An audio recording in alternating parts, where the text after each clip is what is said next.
নমস্কাৰ প্ৰিয় দৰ্শকসকল 4 জুলাই শুক্ৰবাৰৰ দিনটো আপোনালোকৰ কেনেদৰে পাৰ হ'ব সেই বিষয়ে জনাইছো।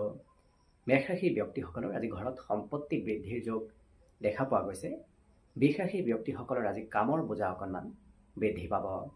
মিথুন ৰাশিৰ ব্যক্তিসকলে আজি দিনটোত অকণমান অকলশৰীয়া যেন অনুভৱ কৰা পৰিলক্ষিত হ'ব।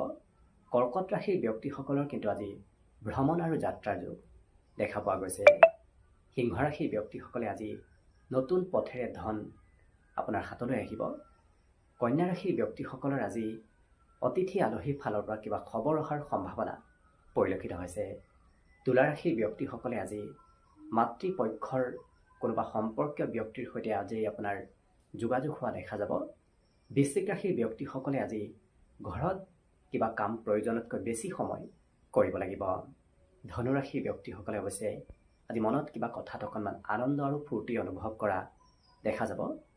মকৰ ৰাশিৰ ব্যক্তিসকলে আজি কোনোবা বন্ধুৰ সৈতে দিনটোৰ বেছি সময় অতিবাহিত কৰিব লাগিব। কুম্ভ ৰাশিৰ ব্যক্তিসকলৰ অকণমান পঢ়া শুনাত কমকৈ মন বহিব আৰু শেষত মীন ৰাশিৰ ব্যক্তিসকলে অকণমান ধনৰ অভাৱ যেন অনুভৱ কৰিব পাৰে।